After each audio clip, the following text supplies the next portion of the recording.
All right.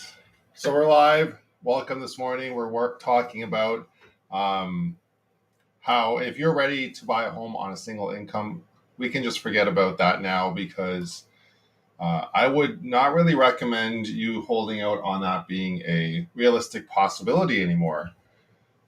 In Canada, it's just way too expensive to buy an average price home and be able to qualify for that home if you're not making a huge income.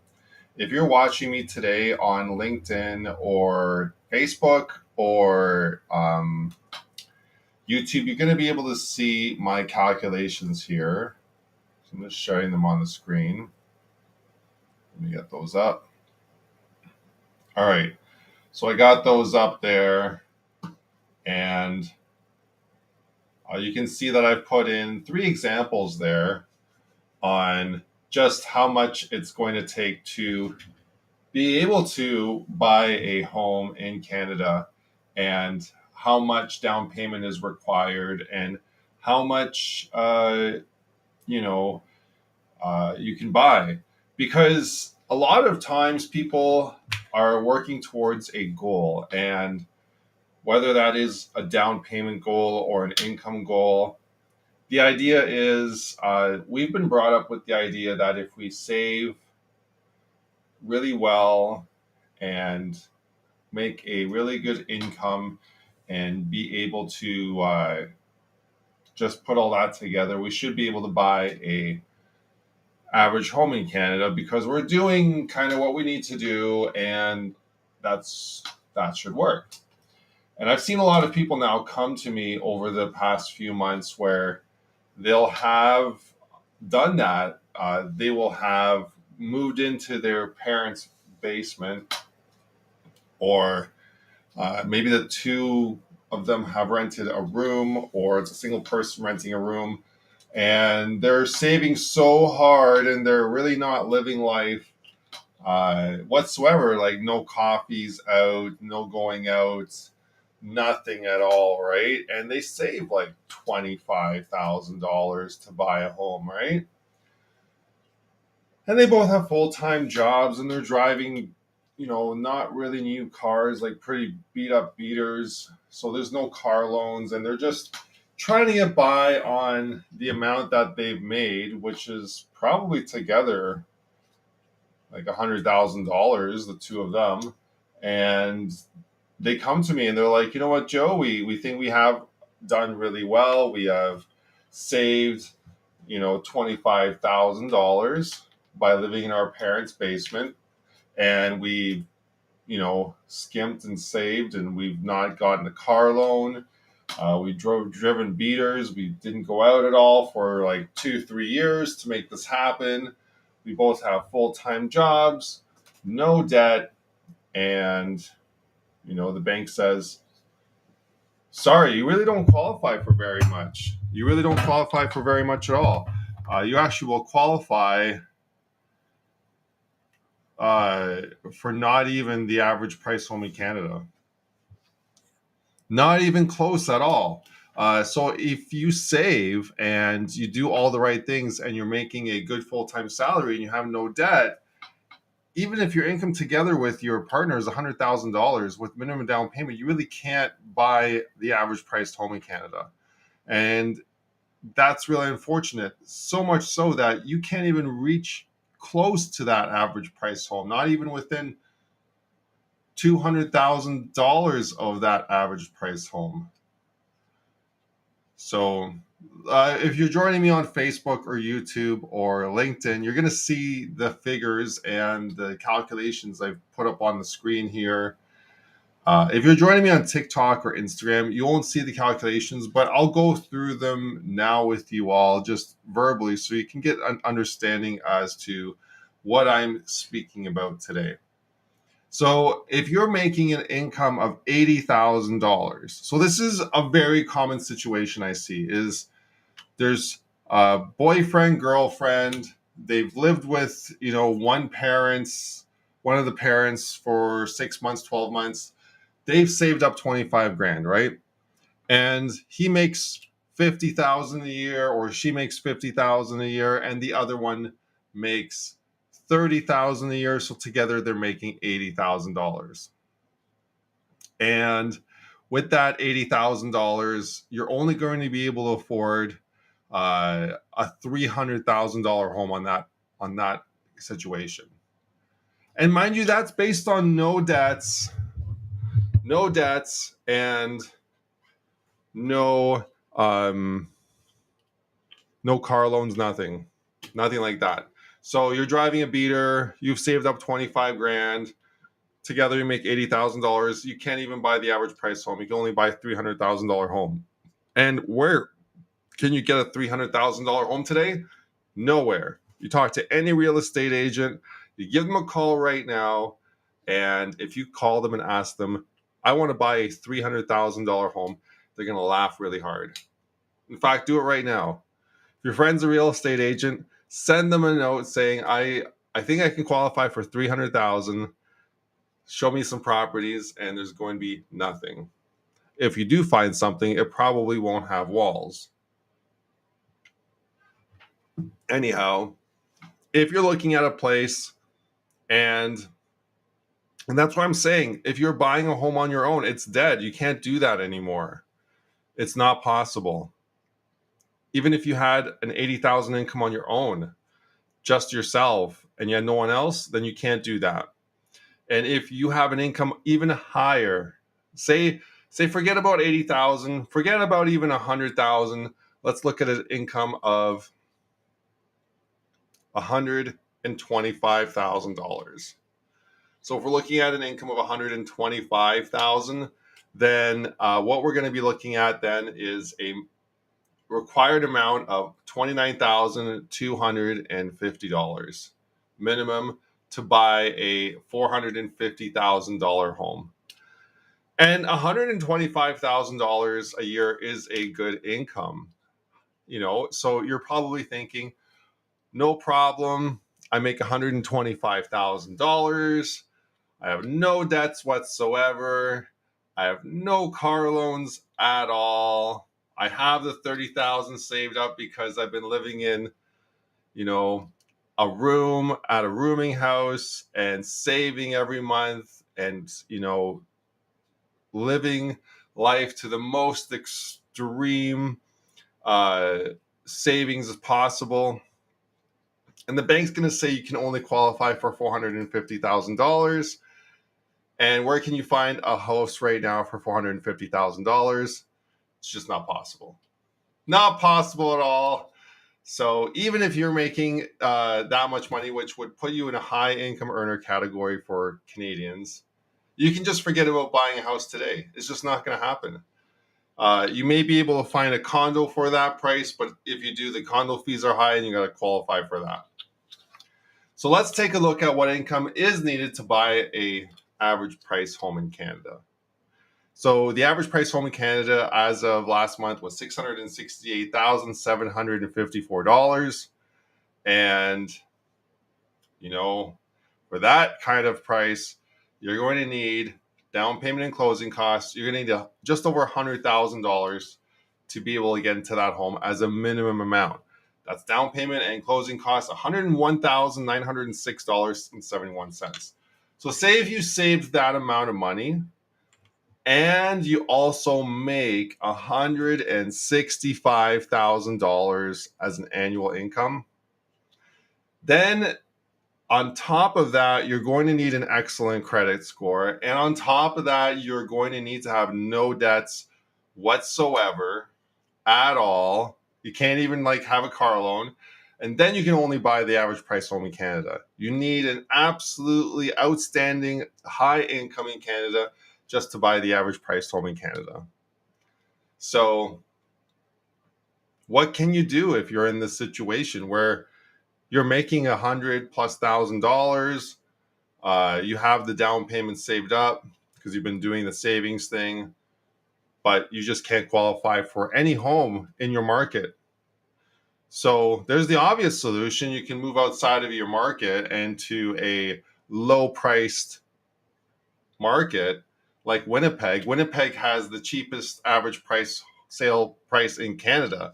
So great place to buy a home, and if you're looking for the cheapest home. But as a single person, it's impossible to buy a home on your own anymore. It's just the interest rates have gone way too high, and you can't even qualify anymore. So you will need $165,000 annual income now to be able to buy a average price home in Canada.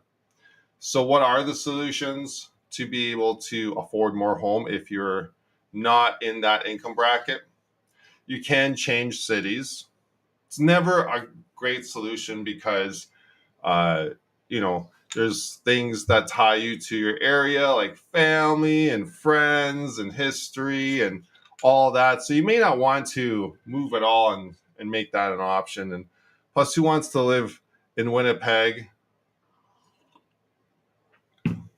But you can look at other areas too. There are some other lower priced areas, but then you need to find a job there. And who knows if you're going to make as much money there as you do right now. And then how is the lifestyle going to be different? How is the culture in that area? There's all that stuff to consider. What's another way? Well, I've been seeing a lot of people take on side hustles to be able to boost their annual income.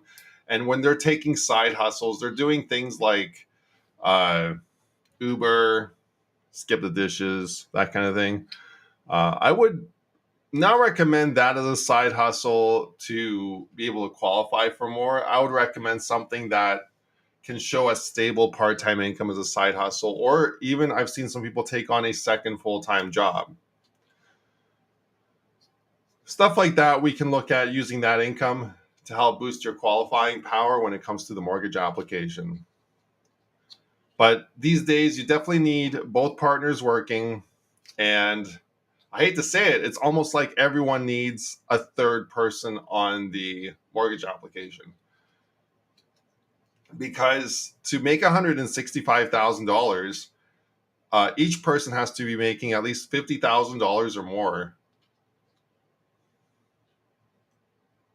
And that's a really high amount to expect for all the people on the mortgage application. So what I'm seeing a lot of people do right now when they're buying a home is they're buying a home with friends. So what they'll do is they'll buy a big enough home where the two of the friends and their partners are going in together, and they're buying a big enough home that they feel is going to be comfortable for those friends to share for the next 5 to max 7-10 years, right?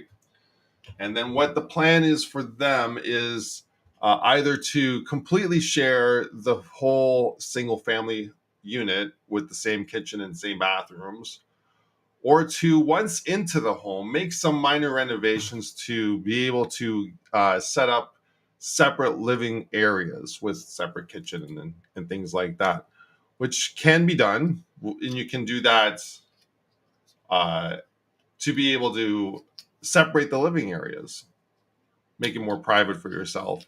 And what I'm seeing is people are doing that together to be able to just get into the market and to buy a home that way. And once they're into the market and owning a home that way, then they can start building equity together. And then a few years, like 5 to 7 years later, they both sell that home and one person buys the other out. It's a way to build some equity and stop renting. And you also save on some living costs. So that's one way. Another way people have been doing it are they're getting their parents on as co-signers. And you need two parents that work these days. I just did a file for two working full-time first-time home buyers, and we had to have both working full-time parents on title as co-signers as well, just for them to get into the average home in Canada.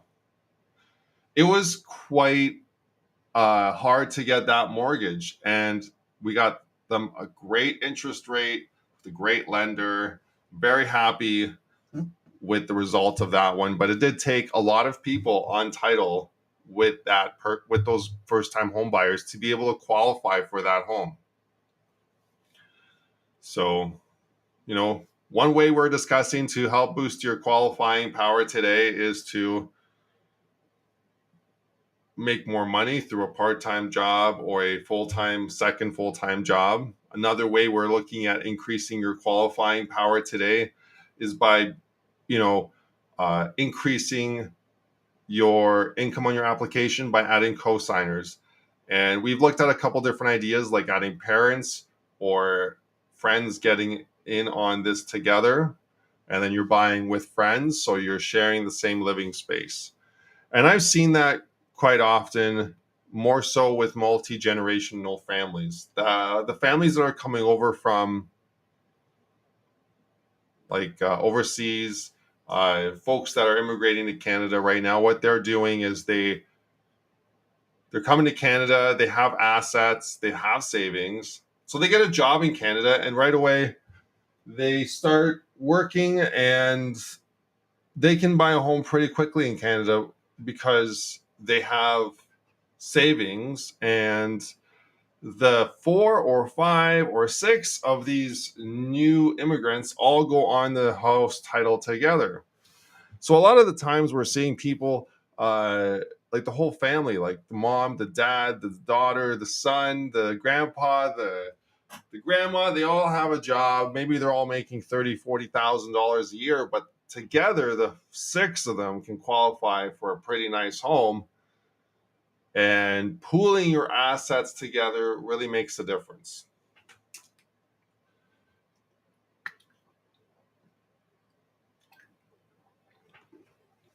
So if you can, again here, pool with another party, whether it is that they're living in the house with you or they're buying the house with you, that's the only way you can buy a house these days. If you're a single person, even if you're making a good amount of money, you can just forget about it. You're going to need at least $165,000 of an annual income with no debt to be able to buy a house today.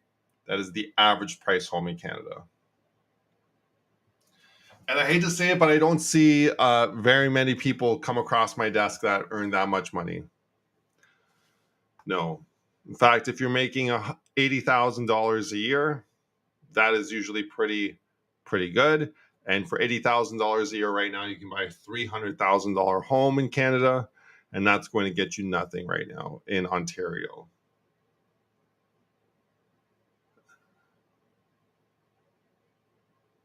With no debt. Yeah, so that's no debt. $80,000 will get you a $300,000 home. An annual income of $125,000 will get you a $450,000 home. And an annual income of $165,000 would get you a $668,000 home, which is the average price home in Canada. And that's if you have no debt. To buy a $1 million home, you're going to need an income of over $200,000. No question about it. It's just not going to happen. And you're going to need at least a $200,000 down payment to buy a $1 million home. So a big down payment requirement as well, in addition to that. Great questions. If you're just joining me now, we're talking about how it's pretty much impossible now for a single person to be able to buy a home for themselves in Canada, no matter the income that you're making. So it's just one of those situations that's unfortunate. Used to be able to do that, even if you were a high income earner, but now it's pretty much impossible. You're going to need more than $165,000 and more than $100,000 in the bank just to be able to get in the door to be able to buy the average price home in Canada. So we're talking today about how to be able to buy a more home if you're a single person or wanting to buy a home for yourself. So one way is to buy with friends and you all move in together and you share the living space. Another way would be able to get your mom and dad and grandma and grandpa on title and you guys all buy together. Mind you, you all have to be working or making a pension. And we see some more comments coming in on TikTok here. A lot of regular people can't do it. Yeah, you're right. Third way is you talk to a bunch of people and you say, okay, I'm going to live in the home. I'm going to take care of the maintenance, but will you co-sign for me? And in that case, I see a lot of people saying, you know what? I'll co-sign for you, but then what they want is they want a part of the profits in the end of the day.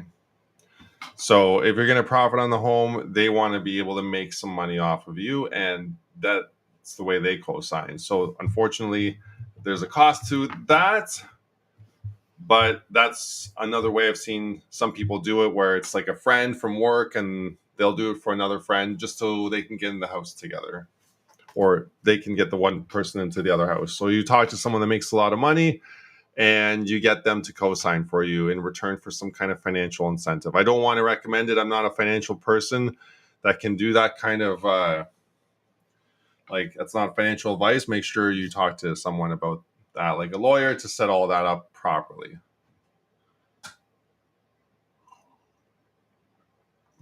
All right. So in other news, other than that, Bank of Canada didn't raise rates yesterday, which is great news. We won't have it become any harder to qualify for the next time being than it already is. Whoop-de-doo, which is great.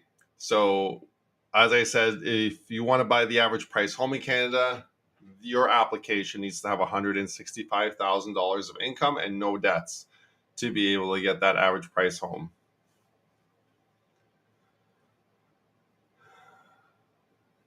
Any kind of car loan, like one of these car loans that is $600 biweekly, not biweekly, $300 biweekly, that can cut into your borrowing power by up to $200,000. So that's a big deal too. We see that a lot where people buy a car and then they get approved for the car, they get a car, and then they want to buy a house. They think, oh, we got a car, we can easily get a house now. Make sure you do it the other way around. Make sure you get your house first and then get your car, because a car's debt is taken into consideration when qualifying for a mortgage. And a mortgage debt is not really the same way taken into consideration when qualifying for a vehicle loan. So try to drive your beater around, at least for those few months where you're trying to buy that house and qualify for that mortgage. That will also help you get the max mortgage you can qualify for today, so you can get into a better and more appropriately priced home that you love and enjoy. But yes, if you're a single person and you're trying to buy a home today, if you're just joining me today, it's impossible. You can't do it. You're going to need to do one of these two things. You're going to need to either talk to some friends to be able to get them to co-sign for you, or you guys all share a house and move in and share a living space. I've seen that happen quite often. Another way you can do it is to get all your family together to co-sign for you as well. I've seen in situations where even the family all co-signs and moves in together, where it's these immigrants that are coming to Canada. They all have minimum wage jobs, all six of them, but all six of them together it all adds up to a good income, and they can qualify for no matter what home that they want. The six of them all making minimum wage at full-time hours, they can all add their income together and pool their resources to be able to buy a home, no problem. So I think we'll probably be seeing a lot more of these multi-generational homes where people are buying homes with 4 or 5 other people if they're getting into the market for the first time. And then from that point, that will be the starter home, as you have a shared ownership in a property. And then from that, you move to a small home on your own. And then from that, a bigger home and a bigger home. So maybe there's this new step that has been created before buying your first small home on your own. And that would be to buy a shared home, a shared living space. So pick your friends or family that you're moving in with wisely, I would say, because you don't want an argument to dissolve the whole situation. Now, I always recommend to talk to a lawyer to get a joint venture agreement set up between everyone, so we all know how anything can be terminated. One person just can't sell, and that sort of thing. And what's happening with interest rates right now that the Bank of Canada didn't raise rates yesterday, which is awesome. Well, fixed rates, they have been going up quite considerably these last few weeks. Right now, we have 5-year fixed rates in the high 5s, low 6s, which is crazy. prime rate right now is sitting at 7.2%. So if you're getting a prime rate on your mortgage, 7.2% is the prime rate. And if you're getting a variable rate mortgage, quite often you get a discount to prime rate, which could be prime minus 1 or whatever it is. So fixed rates, they have been going up, but now they're kind of staying steady. Variable rates, no change there because obviously the Bank of Canada kept rates the same yesterday. So that's quite exciting news. We'll have to see how that pans out for the real estate market. I know it's been off and on quiet during the summer because of the way rates have been, and it's hard to qualify for things. But I do see some folks now looking to move up because, even though their homes have decreased in value slightly since the height of the market, another thing they're looking at doing is moving up in the down market because the down market allows them to buy the move up property at a little bit of a discount as well. So I hope that makes sense for all of you. So with that, I also wanted to chat about the average Canadian house price. I've been referring to that quite a bit here on Canadian Mortgage Weekly. And today, the average Canadian house price is sitting at $668,754. So over the last number of months, it had been going up since about February of this year. But since last month, it did have a 6% decrease to $668,754. So $668,754. So, and average sale price is going lower. So that's good to know. In other news, we also see that the Canadian inflation rate, although we don't have the most newest numbers out right now, we do see that inflation did go up to 3.3% in July. And in August, we should have those numbers out around, when should we have those numbers out? 19th of September, the CPI numbers come out, so we will be able to see what's happening in the Canadian inflation space. So who knows? What do you guys think will happen? Will inflation go down because GDP went down? We'll have to see. But with rates having gone up, one thing I am seeing, and I wanted to end the conversation on the episode with this, is a lot of landlords are calling me now that bought rental properties over the last 5 to 10 years, and they gave their tenants a good rental price during that time. But now, these landlords have kept the rents the same for 10 years, but their renewal just came in $1,000 higher. Should those landlords be allowed to raise the rent $1,000 to make up for that difference? Or should they eat that cost? Or should they split that cost 50-50 with the tenant? I know that there's not any 100% right answer, but I can't believe that rents are limited to be increased at 2.3% when I see a lot of landlords getting renewal papers that are $1,000 more, which can be an increase of 50% on their mortgage payment. It's quite crazy when you really think about it, because when it's that much higher, that landlord really thinks about selling. And when they do think about selling, a lot of these rental homes end up turning into homes for families.